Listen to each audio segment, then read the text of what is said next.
우리는 왜 항상 큰 성공만 바라볼까요? 여러분은 성공을 떠올리면 어떤 장면이 떠오르십니까? 큰 집, 많은 돈, 높은 자리. 하지만 한번 생각해 보십시오.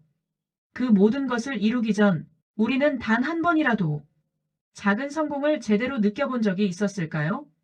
사실 대부분의 사람들은 성공을 이루지 못하는 이유가 능력이 부족해서가 아닙니다. 단 하나, 작은 성공을 무시하기 때문입니다.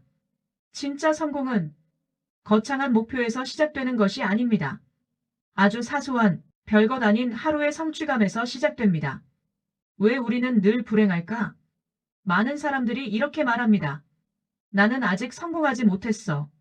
그래서 항상 부족함을 느끼고 항상 불안합니다. 하지만 문제는 여기 있습니다. 처음부터 너무 큰 것을 바라보기 시작하면 우리는 절대로 만족할 수 없습니다. 작은 성취는 보이지 않고 작은 행복은 느껴지지 않습니다. 결국 어떤 일이 벌어질까요? 아무것도 이룬 것이 없는 것 같은 착각 속에서 살아가게 됩니다. 그래서 우리는 계속 멈춘다. 작은 성취를 인정하지 않는 사람은 결국 아무것도 시작하지 못합니다. 왜냐하면 기준이 너무 높기 때문입니다. 조금 잘해도 부족하고 조금 해내도 의미 없다고 느낍니다. 이 상태가 반복되면 사람은 점점 지쳐갑니다. 그리고 결국 이렇게 말합니다. 나는 원래 안 되는 사람이야. 하지만 이건 진실이 아닙니다. 단지 작은 성공을 경험하지 못했을 뿐입니다. 그렇다면 실패는 무엇인가? 이제 질문을 바꿔보겠습니다. 우리는 왜 실패를 두려워할까요? 실패는 끝이라고 생각하기 때문입니다. 하지만 정말 그럴까요? 실패는 사실 결과가 아니라 데이터입니다. 어디서 틀렸는지, 왜 무너졌는지, 무엇이 부족했는지를 알려주는 가장 솔직한 기록입니다. 그렇다면 이 실패 속에서도 우리는 작은 성취를 찾을 수 있습니다. 적어도 이건 해봤다.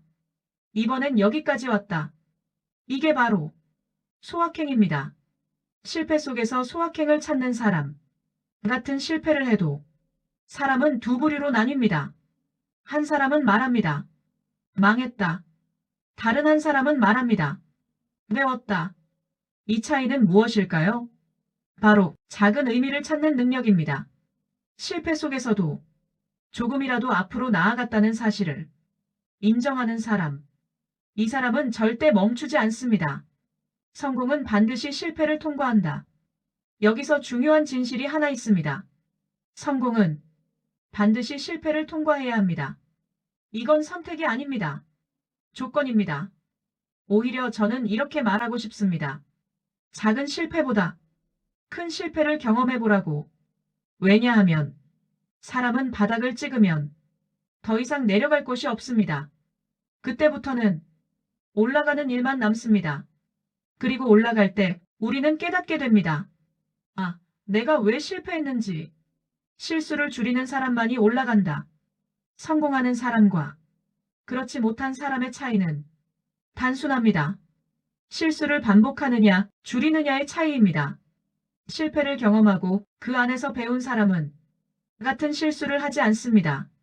이게 쌓이면 어떻게 될까요? 조금씩 하지만 확실하게 올라갑니다. 그리고 그 과정 속에서 우리는 계속해서 작은 성취를 경험하게 됩니다. 성공은 결국 감정의 누적이다. 성공은 어느 날 갑자기 이루어지는 것이 아닙니다. 작은 성취, 작은 기쁨, 작은 만족. 이것들이 쌓이고 쌓여서 결국 큰 결과를 만들어냅니다. 그래서 기억해야 합니다. 실패는 두려운 것이 아닙니다. 실패는 재료입니다. 그리고 그 안에서 소소한 행복을 발견할 수 있다면 그 순간부터 당신은 이미 성공으로 가고 있는 사람입니다. 구독, 좋아요는 영상 제작에 큰 힘이 됩니다.